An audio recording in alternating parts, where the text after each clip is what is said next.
removing a connector from one side of the square. Keep calling. Dad, you call him. Given a domino to place in the bottle Dad is holding, Bavin promptly makes the detour to get to him. Where'd the slide go? Okay. Now, another domino. He easily repeats the detour with Mom.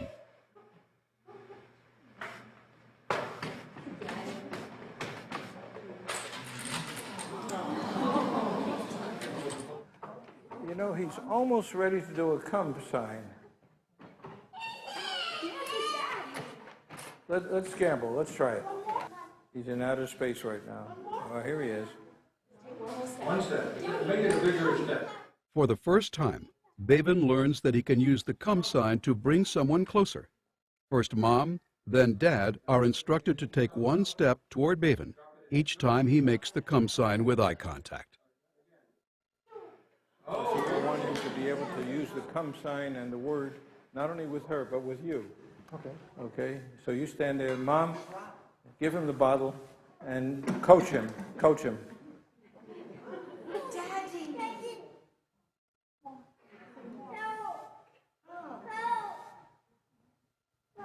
Go ahead.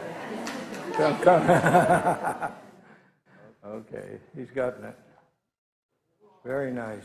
I wasn't at all sure we were going to get that. This exercise will help him look at you. But saying look at you in our system is just a waste of time. To improve eye contact, Dr. Miller teaches Mom and Dad how to help Bavin look at them by bringing the object he needs to their faces. No, the mistake is you got to bring it in first. Here. Here, Bavin, here. here. And they'll come out of the fog and get it. Here. You may even have to touch him. Here. That's it. Now get it. You got it? So now he has to close the door. You don't leave the refrigerator open. Finally, a toy refrigerator is placed on a station so that Bavin learns to open it, get a can, and bring it to a therapist who lets him stack it. Where he has to learn that that refrigerator maintains its existence no matter where he moves.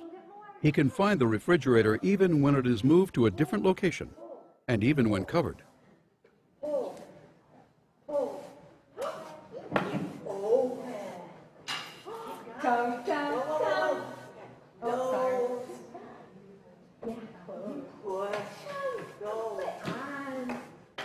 A neat kid.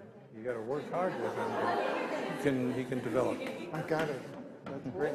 Thank you for showing us that. My pleasure. We compare the two treatment methods by considering receptive understanding, problem solving, and expressive communication.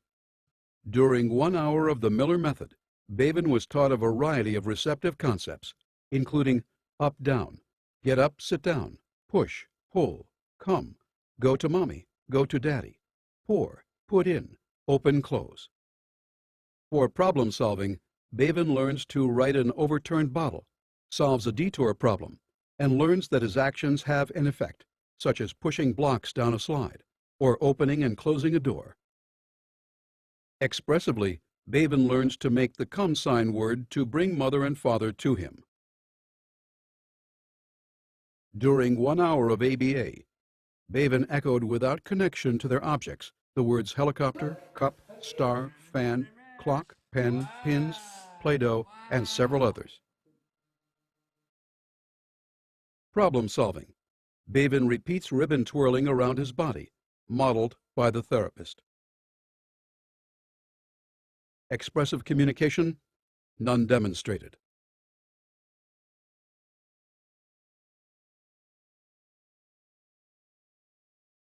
I guess just a comment on some of the questions about how you evaluate success.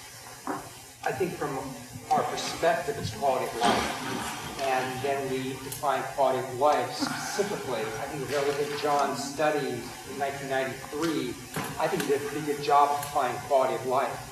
And quality of life was meaningful friendships. Quality of life meant that you were sort of in general education without supports. Quality of life meant that you lost a diagnosis. That's what quality of life was defined as. And we were quite successful back then at that meeting that objective.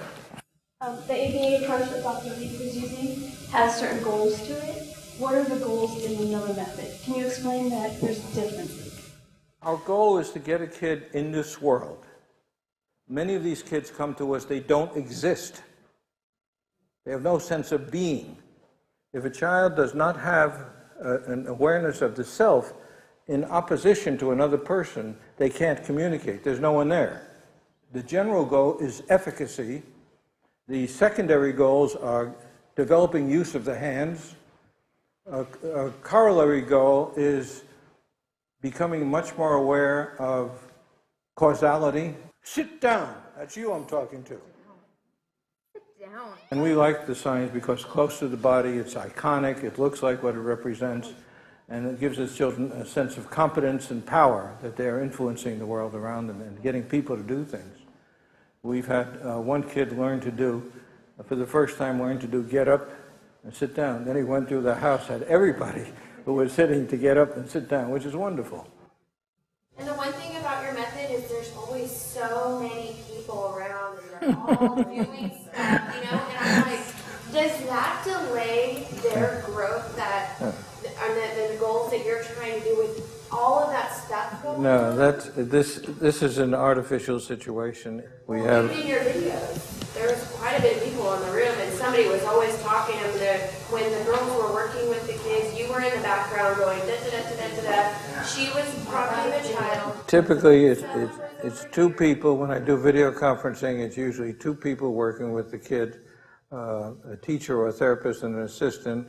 And if I'm doing video conferencing, I'm guiding the work unless the person is highly trained and doesn't require that. And in your method, it's as if you're coaching everyone in the background. Yeah.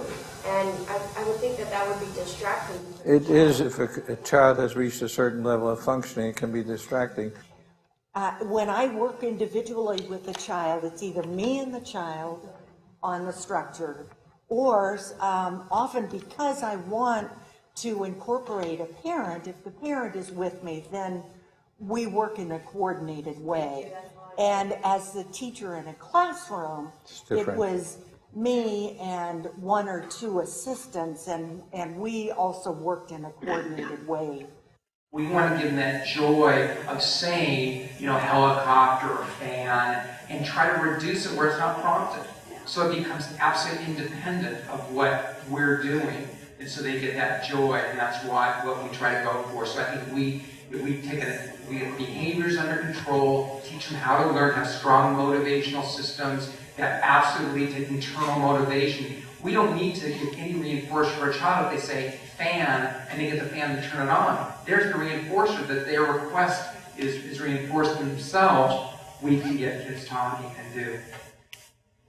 He will tend to repeat what he's just heard. So, for example, if I just said, good job, he'll say, good job, you know, or if we've just been doing the helicopter, and he's been saying helicopter, helicopter, helicopter, when I switch and do something different, and he has to request for a different item, he'll tend to say helicopter, okay?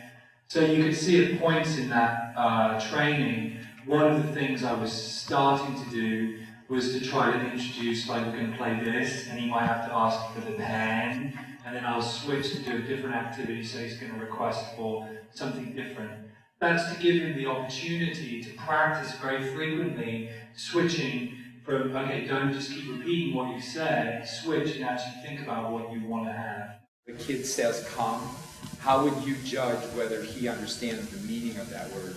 There's several indices of looking at how you define, how you understand if they understand what they're saying. And it's persistence maybe. If they get upset if the person doesn't come, if they try to go and get the child, the parent himself, there's lots of ways to judge that. Would you say that if the child consistently uses that word in a situation and he doesn't use a different word, would you take that? That would be an indicative meaning for sure too.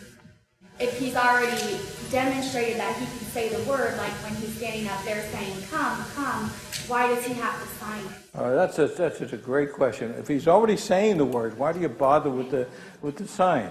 Anybody want to respond to that in the audience? Because it doesn't necessarily have meaning. That's exactly correct. When he does this, the probability of meaning is enhanced. If he says word, you don't know if it means anything or it's garbage. You understand? So, but that's why we insist on that, and that's why we also insist that he look at the person while he is making the sign, because that's the essence of communication. You're talking to someone.